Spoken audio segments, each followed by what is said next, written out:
तो आज का चैप्टर हमारा है is matter around us are pure. Heading डालिए, is matter around us are pure. इसमें भी केमिस्ट्री के नाम पर कोई केमिस्ट्री नहीं है, सिर्फ नॉलेज है। जिस तरह से हमने सेल बायोलॉजी पढ़ी थी, उसमें सेल की स्ट्रक्चर पढ़ी थी, उसमें कहा हाँ चलो ये होता है, ये होता है, ये होता है, ये याद कर लिया, वो याद कर लिया, ये याद कर लिया। यहां भी हमें चीजें समझनी तो क्या ज्यादा नहीं है, सिर्फ याद करने वाला मटेरियल ज्यादा है।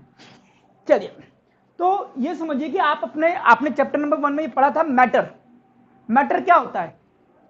सॉलिड, लिक्विड, गैस, खत्म। इस दुनिया में आसपास हर वो चीज जो या तो सॉलिड फॉर्म में है, या लिक्विड फॉर्म में, या गैस फॉर्म में है, उसको हम बोलते हैं मैटर। क्लियर? तो हाँ, ये पढ़ा हुआ है आपने। या तो प्योर सब्सटेंस हो सकता है,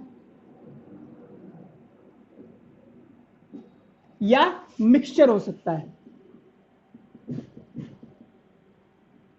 कि प्योर सब्सटेंस क्या होता है? एक ही टाइप की चीज हो जिसमें, एक ही टाइप की चीज हो जिसमें, उसको हम बोलते हैं प्योर सब्सटेंस। सपोज करो आपने लिया वाटर, तो ये वाटर ही वाटर है आपके पास, और कुछ नहीं है। ठीक है, वाटर ही वाटर है आपके पास, और कुछ भी नहीं है, तो ये आपका प्योर सब्सटेंस हो गया वाटर। आपके पास कॉपर सल्फेट है, ये आपका प्योर सब्सटेंस हो गया। आपके पास आयरन ही आयरन है, ये आपका प्योर सब्सटेंस हो गया। आपके पास CO2 CO2 CO2 CO2 है, ये आपका प्योर सब्सटेंस हो गया। मतलब सिंगल टाइप ऑफ सब्सटेंस, एक ही चीज है, बाकी कोई चीज ही नहीं है, उसको हम बोलते हैं आपके पास में, इसमें कहते हैं single type of particle. Single type of particle, इसको हम बोलते हैं प्योर सब्सटेंस। अब आता है मिक्सचर, या यूं कहो consist of more than one type of particle. जैसे H2O में आपने ग्लूकोज घोल दिया, अब इसमें दो चीजें आ गई, अब ये मिक्सचर बन गया। कॉपर सल्फेट में आपने जिंक के टुकड़े भी डाल दिए, ये आपका मिक्सचर बन गया। आयरन में आपने कॉपर भी डाल दिया, ये आपका मिक्सचर बन गया।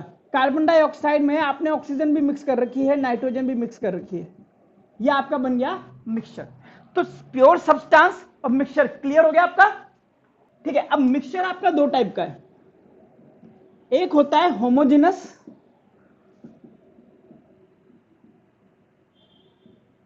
एक होता है हेट्रोजेनस।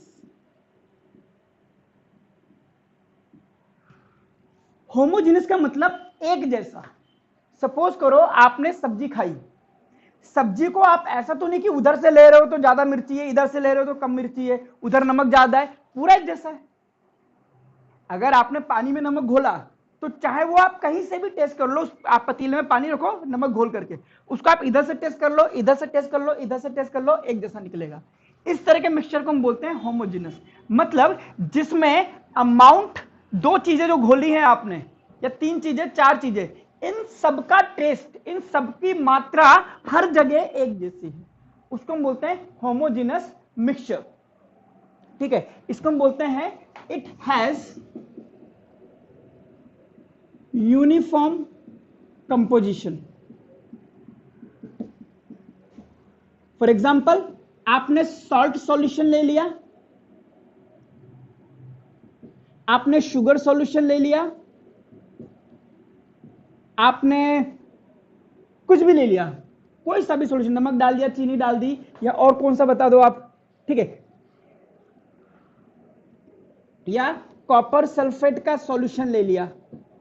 अच्छा देखो, कॉपर सल्फेट का सॉल्यूशन लिया है तो ये मिक्सचर है, और सिर्फ कॉपर सल्फेट लिया है तो ये प्योर सब्सटेंस। ठीक है, तो अंतर होता है ना।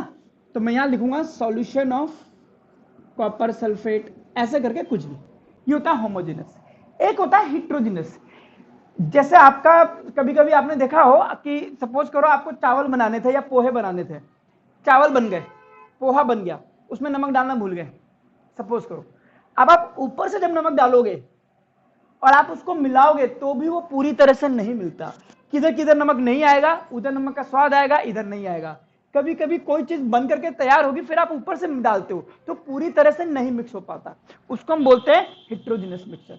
ठीक है, जैसे रेत में रेत डाल दिया और कंकर डाल दिए, अब कंकर का कंसंट्रेशन पूरे के पूरे रेत में एक जैसा नहीं होता, इसको हम बोलते हैं हेट्रोजेनस मिक्सचर। अब ये इजी काम है हमारे लिए, तो ये होता है non uniform composition. It has non uniform composition. ठीक है, तो ये आपके पास दो टाइप के मिक्सचर है। अब यहां हम बात करें प्योर सब्सटेंस हो गया, इसमें तो मुझे सिर्फ इतना बताना है कि प्योर सब्सटेंस कितने टाइप का है। एक होता है हमारे पास एलिमेंट और एक होता है हमारे पास कंपाउंड। एलिमेंट का मतलब सिंगल चीज होनी चाहिए, जैसे हाइड्रोजन है, ऑक्सीजन है, नाइट्रोजन है, कॉपर है, आयरन है। लेकिन कॉपर के साथ आपने सल्फेट लगा दिया तो ये कंपाउंड बन गया, दो चीजों से मिल गया। आयरन के साथ आपने FeSO4 लगा दिया, ये आपका कंपाउंड बन गया। हाइड्रोजन, ऑक्सीजन, लेकिन दोनों को मिलाकर के वाटर बना दिया तो दो चीजें मिल गई, कंपाउंड। क्लियर? तो ये होते हैं कंपाउंड और एलिमेंट। एलिमेंट बेसिकली आपके तीन टाइप के निकलते हैं, या तो मेटल होगा, या नॉन मेटल होगा, या आप आगे पढ़ेंगे, और या मेटलॉइड होगा। ठीक है, एलिमेंट बेसिकली आपकी प्योर फॉर्म होती है, सिर्फ एक ही मिलेगा उसमें। ठीक है, तो कह सकते हो आप कैन नॉट बी एलिमेंट। जैसे वाटर है, वाटर को तोड़ा, हाइड्रोजन अलग, ऑक्सीजन अलग। अब हाइड्रोजन को आप आगे नहीं तोड़ सकते, तो हाइड्रोजन क्या हो गया? एलिमेंट। ऑक्सीजन को आप आगे नहीं तोड़ सकते, ऑक्सीजन क्या हो गया? एलिमेंट। तो जिस चीज को आप आगे नहीं तोड़ पाओ वो आपका कहलाता है एलिमेंट। तो कह सकते हो can not be broken down to simpler substances,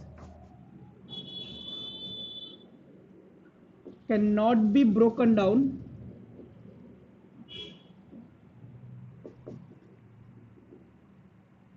to simpler substance. Compound is something which is made up of more than one element.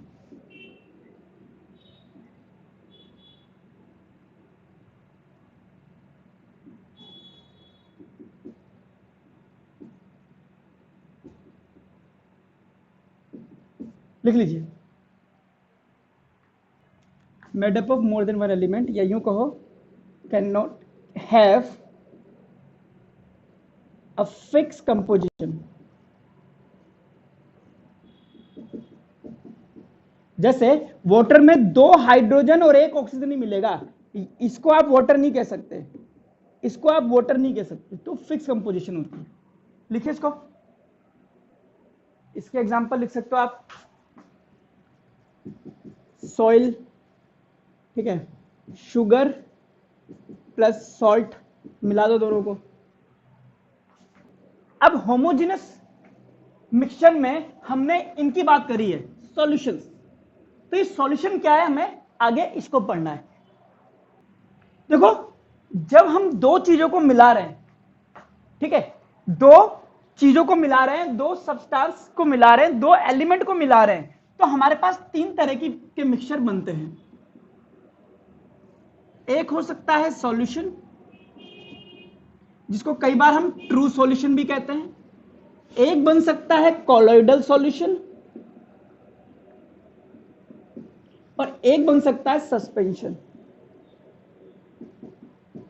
ठीक है, बेसिकली ये तीनों टाइप हैं, उनके अंदर क्या चीज आपने मिलाई है उसके हिसाब से। अगर आपके पास सॉल्यूशन में बेसिकली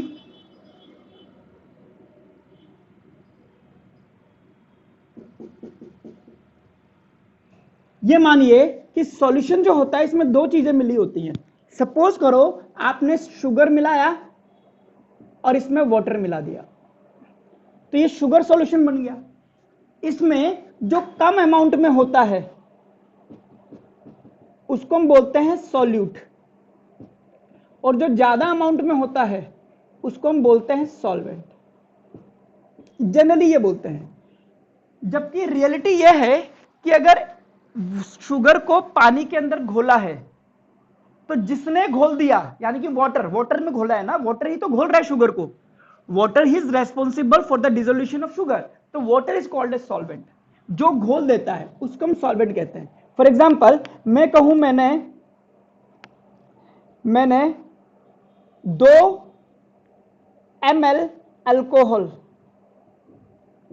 और 10 ml वाटर लिया, तो वाटर मेरे पास सॉल्वेंट हुआ और ये हो गया मेरे पास सॉल्यूट।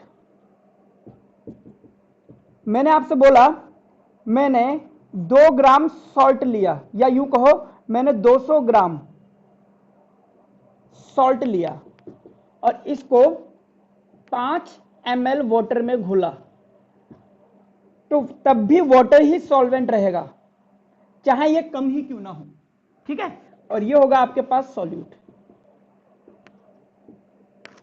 तो मैं ये कह रहा हूं कि जो भी सॉल्यूशन बनता है उसमें 2 चीजें होती हैं, एक होता है सॉल्यूट, एक होता है सॉल्वेंट। अगर इस सॉल्यूट का पार्टिकल का साइज लेस देन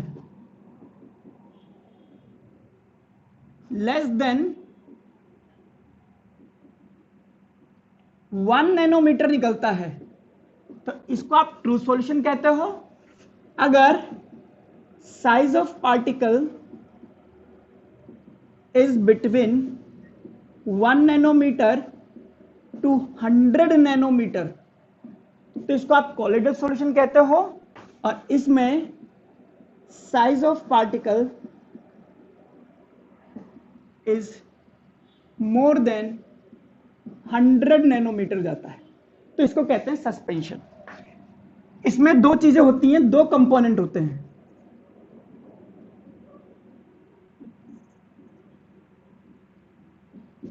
मैं डिफरेंशिएट नहीं कर रहा, डिफरेंशिएट बाद में करेंगे। एक होता है सॉल्यूट, एक होता है सॉल्वेंट। इसमें जो दो कंपोनेंट होते हैं, जिस चीज को आप यहां सॉल्यूट कहते हो कोलाइडल सॉल्यूशन में, इसको हम बोलते हैं डिस्पर्स्ड फेज, और जिस चीज को आप सॉल्वेंट कहते हो इसको हम कहते हैं डिस्पर्शन मीडियम। क्लियर? तो इसमें सॉल्यूट सॉल्वेंट, इसमें डिस्पर्स्ड फेज, डिस्पर्शन मीडियम। हमें इनमें से पढ़ना है। अच्छा, इसका एग्जांपल ले लो आप चाहो तो, सॉल्ट सॉल्यूशन, शुगर सॉल्यूशन, इस तरह से। इसके एग्जांपल में आप लिख सकते हो मिल्क, ठीक है, और इसके एग्जांपल में आप लिख सकते हो ऑयल प्लस वाटर। सर, हाँ बोलो। सर हमें पता कैसे चलेगा कि कौन सा सॉल्यूशन, कि कौन सा मिक्सचर ट्रू सॉल्यूशन है, कोलॉइडल है या सस्पेंशन है? ये अगर ये आपको ऐसे नहीं पता लगेगा, ये माइक्रोस्कोप से पार्टिकल का साइज देखना पड़ता है। उस साइज को अगर आप देख पाओगे तो आपको पता लग जाएगा, नहीं तो नहीं पता पड़ जाएगा। इसमें आप कह सकते हो chalk plus water, sand plus water. और कोलोइडल सॉल्यूशन में आपका ब्लड भी अपने आप में कोलोइडल सॉल्यूशन होता है। जितने भी आप यहां पे खाते हो ना, चीज, बटर, ये सब कोलोइडल सॉल्यूशन में आते हैं।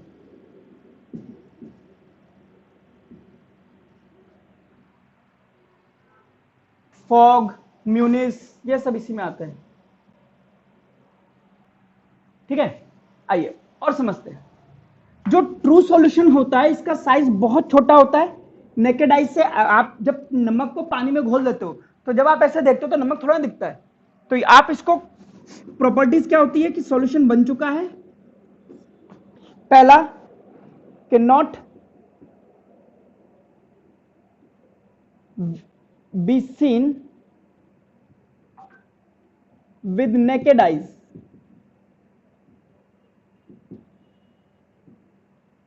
पहली चीज। दूसरा, होमोजीनियस मिक्सचर होता है, एक जैसा।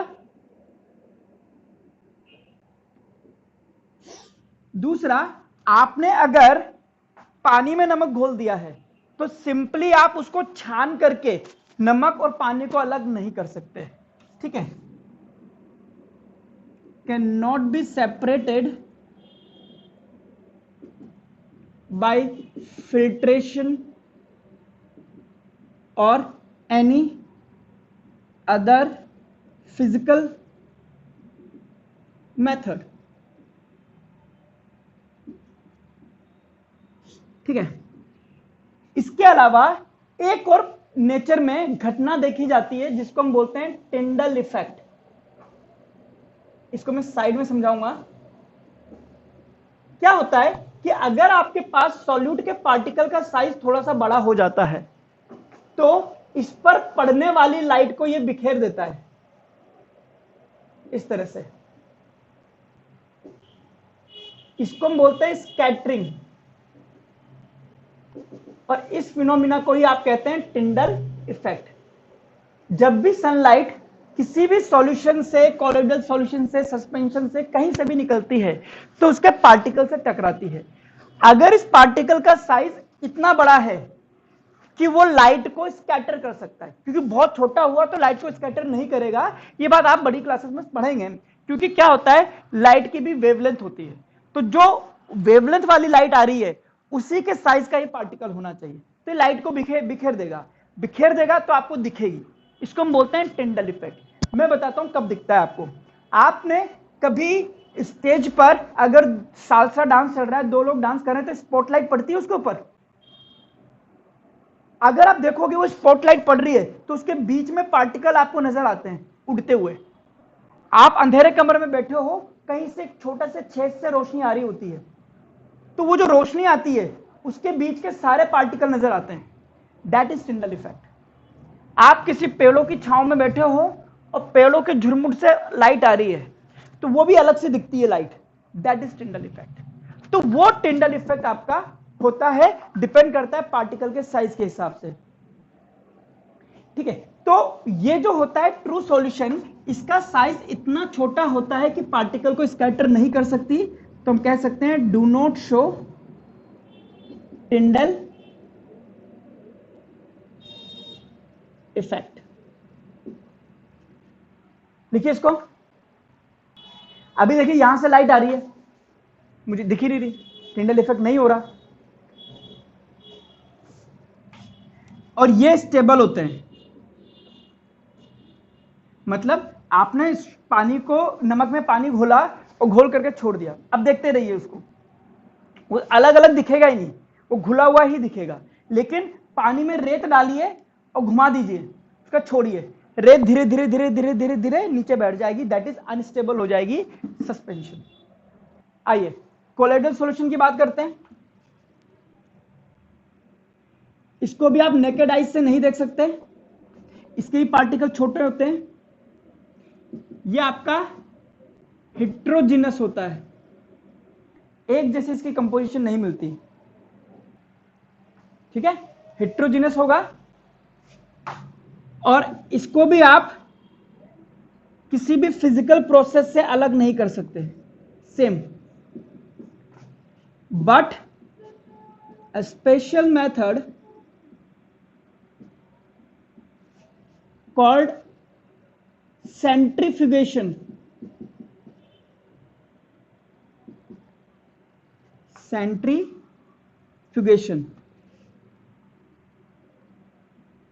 can be used to separate, क्या क्या सेपरेट करना है, सॉल्यूट और सॉल्वेंट को। कोलोइडल पार्टिकल के सॉल्यूट जिसको आप डिस्पर्स्ड फेज कहते हो, कोलोइडल पार्टिकल का सॉल्वेंट जिसको आप डिस्पर्शन मीडियम कहते हो, इनको आपको अलग करना है, तो छान से नहीं होगा। दूध को छलनी में छान करके निकालिए, दूध ही निकलेगा, तो आप सिंपल फिल्ट्रेशन नहीं कर सकते। बट सेंट्रीफ्यूगेशन, आप क्या कीजिए, दूध को लीजिए और उसको चर्निंग कीजिए, ठीक है, घुमाइए उसको बार बार, तो जब उसको आप चर्निंग करोगे तो चर्निंग से उसकी क्रीम अलग हो जाएगी, यानी कि डिस्पर्स्ड फेस उसकी आपने अलग कर दी है पानी से, तो इसको हम सेंट्रीफ्यूगेशन कहते हैं। उसमें बेसिकली पार्टिकल को घुमाया जाता है, सॉल्यूशन को घुमाते हैं, तो जिसकी डेंसिटी ज्यादा होती है, जो भारी होता है वो तो नीचे बैठ जाता है, और जो हल्का होता है वो ऊपर तैरने लग जाता है। जैसे मक्खन दूध के ऊपर तैरने लग जाता है जब उसको बार बार बार बार बार बार आप उसको चर्निंग करते हो। So that is centrifugation. और यहां पर टिंडल इफेक्ट होता है, शो होगा, बिल्कुल होगा। और ये भी स्टेबल है। अच्छा, ये याद करने वाली बात नहीं, मेरे को कैसे पता लगा स्टेबल है? मुझे मिल्क याद है, मिल्क में रख करके छोड़ देता हूं, ऐसा नहीं कि उसकी क्रीम अलग हो गई, ये पानी अलग हो गया है, यानी कि स्टेबल सॉल्यूशन। और उसके अंदर क्या मिला है? मिल्क के अंदर नेकेड आइज से मुझे दिखता नहीं है, ठीक है, लिखिए। और ये याद रखना, लगता होमोजीनस है बट ये हेट्रोजीनस ही रहेगा। अब आइए रेत और पानी का मिक्सचर की याद कीजिए। नेकेड आइज से दिखेगा, properties can be seen with naked eyes. सिर्फ समझना है, रेत में पानी है तो क्या आप देख पाओगे रेत अलग है पानी अलग है? दिखेगा, can be seen with naked eyes. और बताइए, होमोजीनस हिट्रोजीनस, ये भी आपका हिट्रोजीनस होता है। और बताइए, क्या फिल्टर पेपर मतलब छन्नी से छान करके आप इसको अलग कर सकते हो? रेत को पानी से कर सकते हो?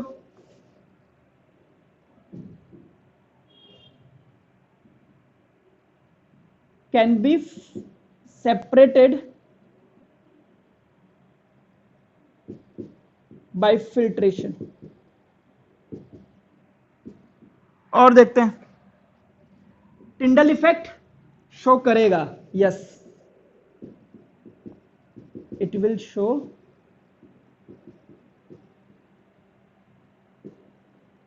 Tyndall effect. और स्टेबल है, पानी में रेत घोल करके छोड़ दो, रेत नीचे बैठेगी या घुली रहेगी? नीचे बैठेगी, तो ये अनस्टेबल है। लिख लेना तो बता देना। डन? तो ये तीनों में डिफरेंस याद रखना, ठीक है। छोटी छोटी टर्म्स में बेटा, इसमें जैसे फिजिक्स जैसा पढ़ाने लायक मुझे कुछ मिला नहीं, ठीक है, कि हाँ भाई टर्म्स बतानी, टिंडल इफेक्ट क्या होता है, सस्पेंशन क्या होता है, कलर क्या, ये है आपकी केमिस्ट्री में। आइए थोड़ा सा और पढ़ते हैं। बोर्ड पे जो भी लिख रहा हूं सब लिख लिया करो, नोट्स तो क्या मिल ही जाएंगे। आइए अब क्या होता है कि एक वर्ड है कंसंट्रेशन।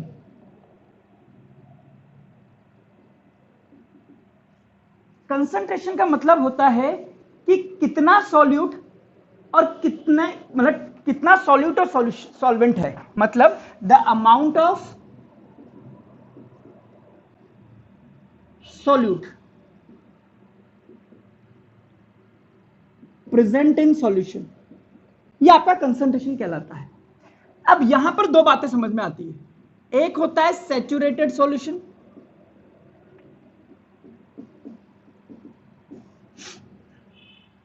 सपोज करो, आप सुनना मेरी बात, आपने महसूस भी करा होगा, घर में कभी गुलाब जामुन बना तो मम्मी चाशनी तैयार करती है, मम्मी लेती है पानी, उसमें डालती है शक्कर, मैंने डाला सपोज करो 1 चम्मच चीनी, घुल गई,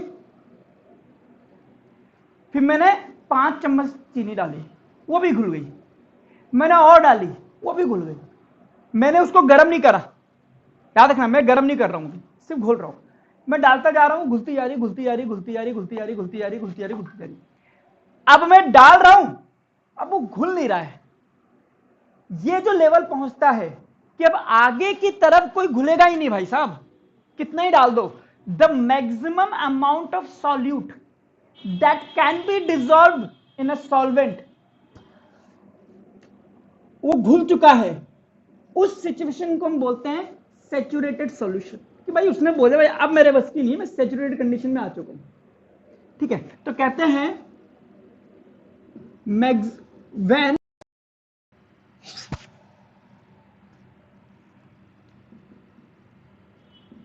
there is maximum amount of solute in solution that can be dissolved when there is a maximum dissolved, the solution is called saturated solution at a given temperature. ये लिखना जरूरी है कि सर मतलब, अब देखो मम्मी क्या करती है, अब सपोज करो पानी में शक्कर घुलनी बंद हो गई, बट अभी भी वो मीठा नहीं है, मैं उसको जितना मीठा चाहता हूं उतना मीठा नहीं है, तो मैं उसको गर्म करूंगा। गर्म करने से अब वो, अब तो घुलनी बंद हो गई थी, अब आप उसमें और ज्यादा शक्कर डाल करके घोल सकते हो। तो टेम्परेचर जब आप बढ़ा देते हो तो वो और ज्यादा अमाउंट ऑफ सॉल्यूशन का घुल जाता है। फिर जब आप उसमें डाल देते हो गुलाब जामुन, तो वो बहुत ज्यादा मीठा पानी गुलाब जामुन में घुस जाता है। अब इसके बीच की एक बात समझना, मम्मी ने चाशनी बनाई और रख दी, ठंडी हो गई, क्या होता है, क्या देखते हो पतीले में, आप क्या देखते हो भगोने में, आप ये देखते हो कि भगोने के चारों ओर शक्कर चिपक जाती है, इस तरह से चिपकती है, सफेद सफेद सफेद सफेद। ये वो शक्कर थी जो आपने जबरदस्ती घोली थी टेम्परेचर बढ़ा करके। तो सपोज करो एक गिलास पानी में 15 चम्मच शक्कर घोल दी आपने, ये मैक्सिमम है, घोल सकते हो। आपने टेम्परेचर बढ़ाया और इसको 20 स्पून कर दिया, इसमें 5 स्पून और डाल दिया टेम्परेचर बढ़ा करके, आपने चाशनी बना दी। जब ये ठंडा होगा तो 5 चम्मच स्पून इधर उधर इधर उधर आ जाएगी, सॉल्यूशन में अभी भी 15 ही मिलेगी। तो वो जो टेम्परेचर बढ़ा करके आपने एक्स्ट्रा घोल दी, उसको हम बोलते हैं हाइपर सैचुरेटेड सॉल्यूशन, वो सिलेबस में नहीं है। और एक होता है अनसैचुरेटेड सॉल्यूशन, मतलब एक ग्लास में 15 स्पून घोले जा सकते हैं, आपने 3 ही डाले तो अनसैचुरेटेड है, अभी तो और डाला जा सकता है, तो वो होता है unsaturated solution. When more amount of solute can be dissolved in solution. The solution called as unsaturated solution. लिख लीजिए, देखो समझना, एक ग्लास में मैक्सिमम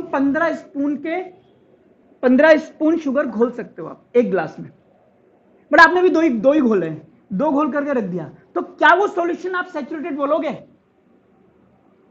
नहीं, वो अनसैचुरेटेड है।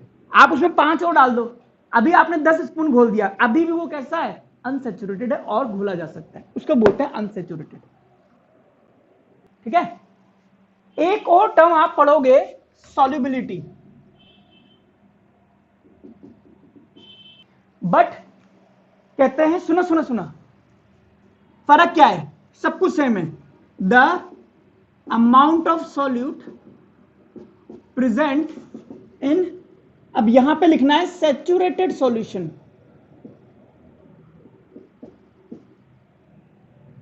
जबकि कंसंट्रेशन आप कभी भी निकाल सकते हो, चाहे वो अनसैचुरेटेड हो। मैंने लिखा 1 ग्लास वाटर प्लस 2 स्पून, या यूं कहो मैंने लिया 100 ग्राम पानी प्लस 2 ग्राम शुगर, तो ये इसकी कंसंट्रेशन में निकाल सकता हूं। बट अभी ये सॉल्युबिलिटी टर्म में इसको नहीं दूंगा कि भाई 2 ग्राम जो शुगर घुला है, कि 2 ग्राम शुगर जो घुला है 100 ग्राम पानी में, तो ये इसकी सॉल्युबिलिटी नहीं है।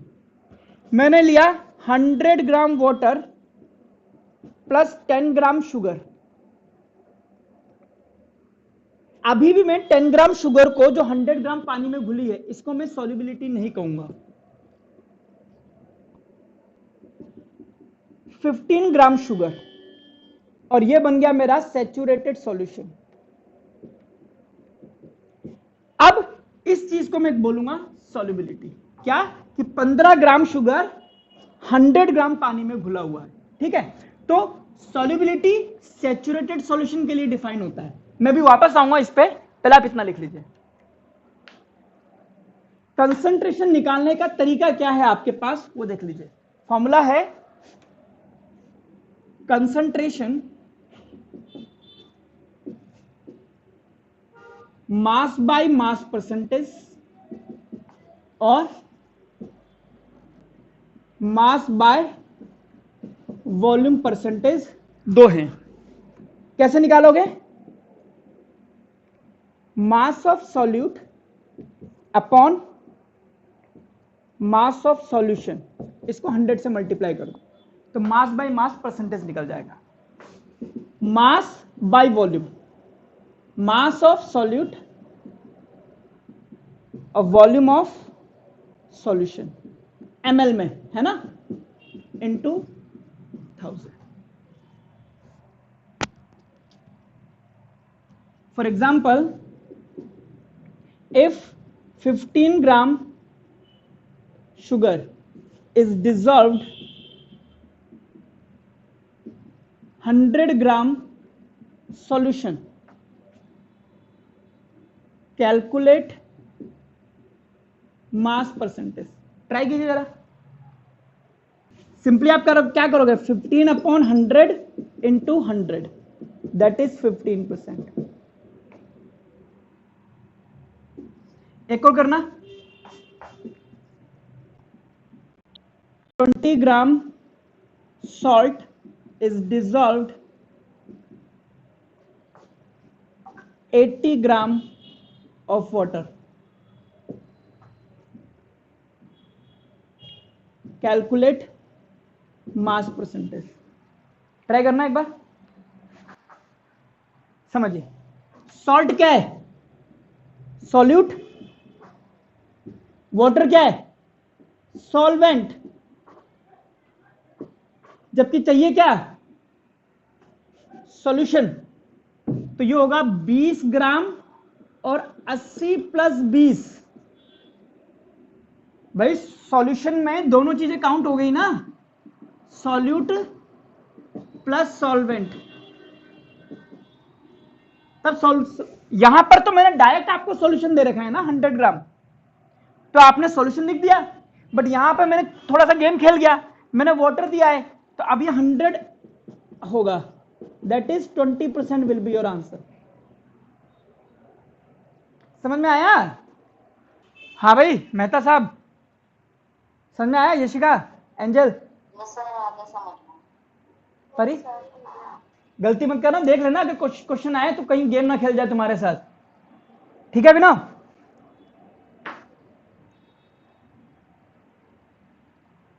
अभिनव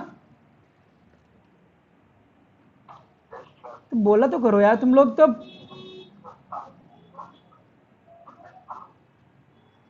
चलिए, तो छोटा मोटा गेम है, ज्यादा कुछ नहीं है। तो क्वेश्चन ध्यान से पढ़ना। सॉल्यूट बोला है, सॉल्वेंट लिखा है, पानी लिखा है, सॉल्यूशन लिखा है, ठीक है? हाँ, अब समझना जो मैं बात कह रहा था। सपोज करो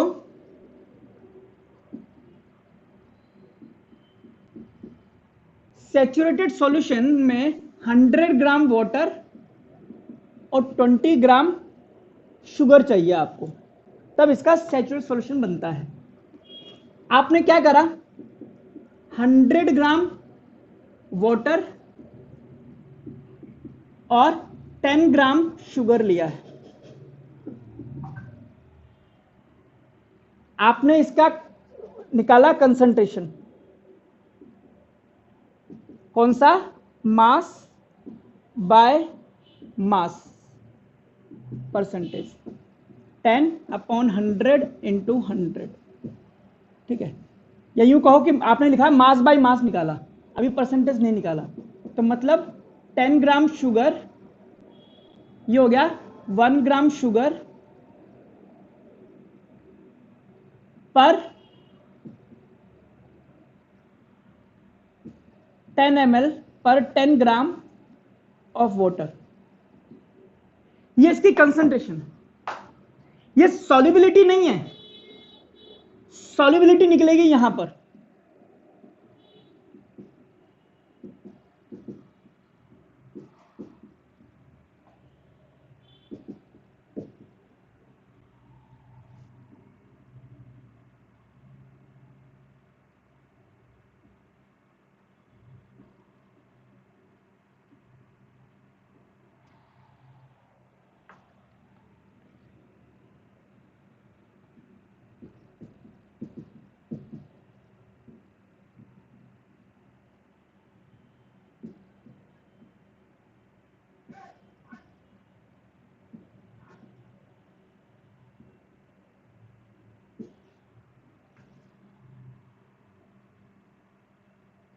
अब देखिए दोनों ही मैंने कंसंट्रेशन निकाली, लेकिन इस कंसंट्रेशन को मैं सॉल्युबिलिटी बोल सकता हूं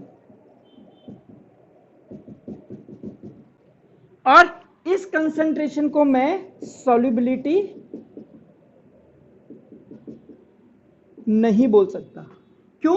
सॉल्युबिलिटी तब आप कहते हो जब कौन सा सॉल्यूशन बन गया है, सैचुरेटेड सॉल्यूशन बन चुका है। तो सैचुरेटेड सॉल्यूशन की जो कंसंट्रेशन निकलती है वही उसकी क्या कहलाती है, सॉल्युबिलिटी। और जो अनसैचुरेटेड कंसंट्रेशन की अनसैचुरेटेड सॉल्यूशन की, ये क्या है, अनसैचुरेटेड सॉल्यूशन की जो कंसंट्रेशन निकलती है उसको आप सॉल्युबिलिटी नहीं कहते हो। दोनों में ये फर्क है, डेफिनेशन सेम है। ठीक है, ये भी लिख लो ताकि आपको डिफरेंस समझ में आ जाएगा दोनों में क्या फर्क है।